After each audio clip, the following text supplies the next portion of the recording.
Kalau memang itu terjadi misalnya ya, saya udah ingetin Pak Erik, kalau misalnya Bang, kalau akhirnya nanti lawan Australia lu kalah, lawan Bahrain lu kalah, siap-siap deh di stadion dengar Sintayong. Katanya nggak boleh balik Sintayong. lagi. Tuh kan kejadian Sintayong, Sintayong itu baru di Sydney, belum lagi nanti di GBK nih, pasti akan kedengaran lagi. Entah menangkah, entah kalahkah, aku yakin pasti akan ada yang ngomong gitu. Siap-siap aja. Dan Bung Toel dan kawan-kawan yang dulu mengkritik Sintayong, sudah saatnya Anda sekarang siap-siap. Saya nggak tahu kalau sampai Indonesia tidak lolos nanti Piala Dunia, bagaimana dengan keadaan kalian? Semoga supporter masih bisa memaafkan kalian. Yuk kita lihat komentar-komentar para pengamat yang mungkin bisa menganalisis kenapa kita bisa kalah lawan Australia kemarin. Mari kita saksikan dan jangan lupa komentar ya. Pecat pelatih setidaknya itu setelah eventnya selesai. Jangan ketika kejadian penting. Nah, itu loh. Pecat pelatih kok pas menuju kejadian penting. Ini kalau giliran kalah pasti apa? Fans timnas sih ekspektasi tinggi. Tidak, kita ekspektasi tinggi ya kemarin. Peter Pan kalau lagi manggung, si Lukman suruh pergi juga bingung. Benar. Ini analogi terbaik. Ini analogi terbaik. Namanya Noah. Lukman kamu saya pecat, bingung hari. Ini nyari jam di mana kita? Itu analogi terbaik. Itu analogi terbaik. Bayangin salon sama manggung, dutanya resign sama gua. Bingung itu analogi terbaik.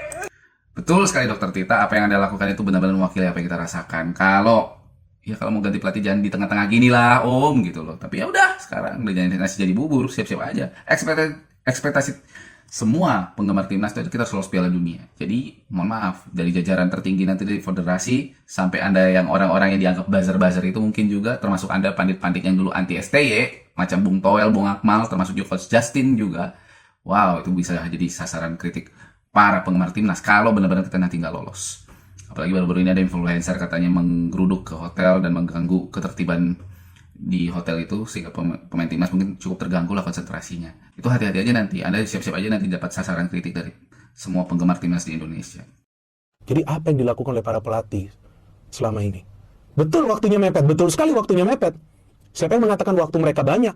Tapi kerangka tim sudah dibentuk Pak. Ya kan, kerangka tim ini sudah dibentuk. Ya, kalaupun ada tambahan 1-2 pemain itu wajar untuk menambah kekuatan. Tapi chemistry seharusnya terjalin jika para pemain bisa bermain dengan nyaman dengan strategi yang dipilih.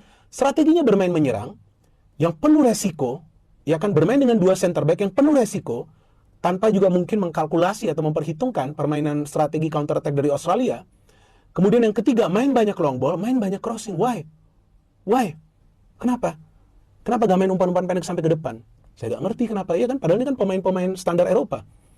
Kemudian Rizky Ridho masuk. Rizky Ridho malah saya melihat bagus mainnya Sananta sih. Aduh, syuting aja melenceng, dia gimana sih? Jadi bingung juga saya. Sananta tuh sebenarnya dapat peluang. Sekali dia mau kasih umpan juga terlambat. Gimana sih Marcelino di dalam kotak penalti? Kotak-katik pada saat ada pemain lain yang free. So, saya melihat nih permainan yang buruk sekali dari timnas Indonesia. Dan saya pikir nih, sepertinya ya, para pemain dari timnas Indonesia ini overconfident. Terlalu percaya diri karena... Tadi Bung Toel bilang, pelatih sebelumnya terlalu negatif mainnya. Terlalu bertahan. Padahal kalau kita lihat secara komposisi pemain, skuadnya. Enggak, jawab dulu nih. Peluang menangnya gimana? Peluang menangnya ada. Besar? Ada. Kalau besar atau enggak, kan kita bukan dukun. Kita nggak bisa bilang untuk akan menang atau enggak. Kan tahu pemain Australia seperti apa, pemain Indonesia seperti apa. Nah, gini aja deh. Kita lihat, kita betul punya pemain yang main di Eropa. Mainnya di klub apa? Di Liga apa? Kecuali Jesus, starternya Venezia di Serie A. Ada nggak sih yang main di top level di Eropa? Kan nggak ada kalau kita mau jujur sebenarnya. Kecuali nanti Jairo. Kecuali kalau Jairo Redevang main. Kan masuk 2 lagi nanti kan? Gitu. Iya. Oke. Gini, saya lebih tertarik sebenarnya gini. Kalau kita bilang yang kemarin terlalu negatif, kita harus lebih proaktif, lebih menyerang. Lawan siapa kita harus mendominasi bola? Lawan Jepang? Nggak mungkin. Kita kemarin kalah 4-0, udah kelihatan beda kelas di situ. Ini langganan Piala Dunia, Bos. Ngalahin Jerman, ngalahin Spanyol di Piala Dunia sebelumnya. Gitu. Lawan siapa? Mungkin lawan Cina sama Bahrain bisa lah. Tapi lawan Australia, lawan Arab. Kita kan tahu ya, menonton bola ya. Tim yang lebih defensif adalah tim yang menganggap dirinya secara kualitas itu di bawah dari tim lawannya. Ini sebenarnya kalau kita ngomongin, nah saya senang nih kalau udah ngomongin bola jangan ngomongin politiknya nih. Kalau filosofi total footballnya Rinus Michels, ya Johan Cruyff dan turunannya, filosofinya kan adalah semakin lama megang bola, semakin banyak peluang untuk bikin gol. Ya. Tapi ada antitesisnya. Ini school of thought-nya Jose Mourinho. Semakin banyak megang bola, semakin besar peluang bikin kesalahan. sehingga lawan bisa bikin gol. Ini dua Ya. filosofi bola yang berbeda. Nah ini sebenarnya menarik untuk kita kaji. Kita semua pengen Kluivert menang, nggak ada. Mau suka atau enggak, mau fans Sintayong atau enggak, semua pengen lihat timnas Indonesia menang. Cara menangnya gimana? Ya. Apakah kita bisa dominate Australia nanti di kandang lawan? Siapa kira-kira bisa megang bola kayak gitu? Apakah kita bisa gempur terus Australia? Atau nanti ketika kita lawan Bahrain di match berikutnya, atau ketika kita away lawan Jepang misalnya, apakah kita bisa gitu main offensive football? Itu bunuh diri namanya, gitu. Jadi saya mau bawa diskusi kita ini adalah kita mau lihat timnas Indonesia ini main kayak gimana. Kalau buat saya yang penting menang, gitu. Yang penting menang. Nggak ada hadiah untuk sepak bola indah, nggak ada. Belanda total football pernah juara dunia nggak pernah. Sorry Bung Doel, nggak pernah. Terakhir kali masuk ke final Piala Dunia 2010, pelatihnya Bert van Marwijk, itu nggak ada bagus-bagusnya main bolanya beneran. Nigel de Jong itu tendangan kungfu, tendangan kungfu nendang dada orang. Kluivert udah nggak main bang, udah nggak main, gitu. Oke. Jadi prediksinya apa yang bisa dibayangkan oleh pemirsa nanti? 20 Maret 2025 di Australia. Itulah Sydney. yang sebenarnya ya, itu menurut saya itulah tugasnya pandit, experts untuk ngeset ekspektasinya para supporter gitu. Kalau kita pengen lihatnya main tiki taka kayak Barcelona zaman Pep Guardiola kan nggak realistis gitu. Kalau kita pengen lihat timnas menang dan sepak bola itu kan simple sebenarnya ya. Kalau saya mau sedikit memparafrasekan Gary Lineker, ya sepak bola itu adalah tim yang paling banyak bikin gol yang menang udah gitu aja. Gitu. Nah, kita nggak realistis kalau misalnya kita mau lihat kita pengennya 75% ball possession lawan Australia. Nggak mungkin. Saya bisa bilang dari sekarang nggak mungkin itu kejadian. Gitu. Bisa menang nggak? Bisa menang. Dengan cara apa? Inilah yang kita diskusiin. Kita mau main pragmatis football biar lawan megang bola, counter attack, gol. Oke. Nah, pertanyaannya itu kan strategi pelatih sebelumnya. Kalau mau lihat materi pemain, sebenarnya pemain kita juga yang diaspora cukup berpengalaman juga dan tentunya punya kualitas. Cuman masalahnya apakah di level yang top sehingga bisa melakukan taktik yang benar-benar ala-ala total football, terutama untuk pertandingan melawan tim-tim besar seperti Jepang ataupun Australia. Nah, kemarin udah dibuktiin ternyata bablas kalah gitu loh. Apakah Patrick Kluivert sudah memprediksi ini? Sehingga adalah komentar dari Bungkus kalau dia bilang, ya memang yang paling tepat itu melakukan taktik yang seperti yang dilakukan Sintayong. Itu nggak salah ternyata. Kita bilang boring, kita bosen, tapi kenyataannya memang itu yang bisa membuat kita nyampe 6 poin sekarang, nyampe di kualifikasi round ketiga. Nah, itu kan. Tapi ya udah kejadian nih sekarang. Mau nggak mau nanti lawan Bahrain harus dengan skor yang maksimal. Bukan hanya menang, harus skor maksimal karena ada selisih gol. Patrick Kluivert ya benar-benar sedang di-praise sekarang. Kita lihat nih komentar dari seorang Bung Towel. Gimana dia responnya ngelihat situasi ini. Yuk kita saksikan. Rafael Strike. Apakah dengan taktikal pilihan itu seperti Coach Ede sebagai seorang pelatih dia mikir itu? Dia tahu resikonya, tahu. Dia perhitungkan resikonya, dia tahu. Kalau counter attack gimana? Cuma resiko itu menjadi besar ditambah apa tadi? Error. Pemain melakukan error, kesalahan gitu. Itulah yang terjadi besar. Bola gol dari 5 kan 3 bola mati sebetulnya awalnya. Sepak pojok. Termasuk gol pertama yang ditarik kalau di sama film Nathan. plot twist itu penalti kan. Kita dapat penalti, nggak lama kemudian kita dapat penalti. Penalti kita gagal, penalti dia masuk. Kan itu situasi yang ekstrim di lapangan itu.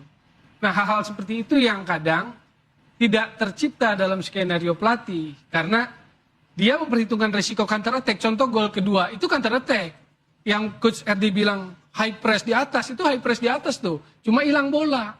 Habis itu bolanya 50-50, nggak, saya lupa apakah itu Nathan apa Tom Hai, duel. Kena kaki lawan, bola lob di atas J. Yang lolos nomor 7. 1 lawan 1 dengan siapa? Kiper, ya tinggal di lob 2-0. Di situ jatuh 2-0. Cepat. Bung Towel. Dulu aja ya waktu Sintayong lawan Cina lu kritik habis-habis nih, human error-nya segala macem. Yang ini dia lembut banget ngomongnya gitu. Enak dia ngomongnya. Itu human error, plot twist lah segala macam. Iya, plot twist juga nggak sampai 1-5, Bung. Enak aja Anda ngomong kayak gitu. Sekarang ya, Anda bilang situasinya karena bola mati kita gagal mengantisipasi. Ya itu ada 2 back mahal tuh di situ tuh, tapi tetap gagal. Apa bedanya? Ya zaman Sintayong semuanya itu disiplin. Makanya kita jarang, kayaknya belum pernah deh kita kebobolan dari tendangan sudut tuh belum. Malah kita ngebobolin gawang lawan dengan tendangan sudut. Ada beberapa kali justru. Nah ini kan kita lihat situasinya sampai 2 gol kalau nggak salah itu di tendangan sudut. 1-5 kita kalah di sini coba. Bayangkan situasi ini benar-benar menampar timnas kita pastinya. Pasti drop lah gitu loh. Ya dulu drop kita dihantam Jepang, oke lah gitu loh. Ini dihantam Australia 1-5 dengan segala ekspektasi yang ada. Ya kita lihat. Semoga ini benar-benar terjadi mujizat lah kita bilang ya. Supaya kita bisa lolos round 2. Ya udah baik-baiknya juga peringkat 3-4 lah paling juga. Sudah pesimis sebenarnya. Tapi Bung Toel juga ya tetap hati-hati aja dengan perkataan Anda. Anda tetap masih dicap sebagai anti-STI sampai sekarang. Dan kalau lihat tadi ada yang menggema tentang Sintayong, ya siap-siap aja dong. Nanti kalau Anda juga mendapat kritik habis-habisan dari para fans timnas. Kalau benar-benar sampai timnas ini nggak lolos gitu. Anda dan beberapa kolega Anda yang mengkritik habis-habisan Sintayong, ya siap-siap aja nanti. Karena jujur ya, memang kita nggak bisa pungkiri semua pakem dasar yang dibuat sama Sintayong sebenarnya udah sangat baik. Seharusnya pelatih itu seperti kata Bung Binder tadi, harusnya benar-benar bisa meneruskan dengan baik. Nambah 1-2 pemain juga itu sebagai pemanis di depannya gitu loh, kayak oleh Romeni. Tapi ini kenapa jelek sekali? Soal Marcelino juga jelek sekali gitu. Kenapa? Itu yang perlu kita telusuri. Ada apa? Apakah memang karakter pemain ini juga jadi terlalu overconfidence, sehingga lupa dengan kedisiplinannya, karakter mental yang luar biasanya? Sekalipun seorang Patrick Kluivert bilang kami bermain seperti singa, ya singa ompong jadinya kan gitu. Saya tidak menyalahkan Anda Patrick Kluivert, tapi memang seperti kata fans-fans timnas, kenapa memang harus diganti di tengah-tengah itu tetap masih malapetaka buat persepak bolaan kita. Dan salah satu faktor yang membuat itu mungkin terjadi adalah seorang Bung Toel ini yang salah satu promotornya mungkin. Seorang Bung Toel inilah yang mungkin salah satu menjadi provokatornya. Ya kita lihat aja apa yang terjadi nanti ke depannya. Itu aja video kali ini. Tetap optimis untuk hari Selasa 25 Maret. Walaupun hati ini masih mengganjal, kita tetap membela timnas. Tolong Pak Erik, Anda harus siap-siap juga di sini. Benar-benar Anda benahi. Saya pengen tahu seperti apa komentar Anda bersama pemain-pemain kayak waktu Sintayong kalah 4-0 tuh kan Anda ngomong, apakah Anda percaya dengan proyek ini? Nah, kita lihat nih Pak Erik keluarin nggak tuh kalimat-kalimat gitu juga. Oke, sampai sini dulu. Semoga kita tetap bisa menyaksikan Piala Dunia 2006 itu ada tim kita di sana, tim Indonesia. Sampai jumpa lagi, terima kasih untuk menyaksikan, dan jangan lupa komentar ya.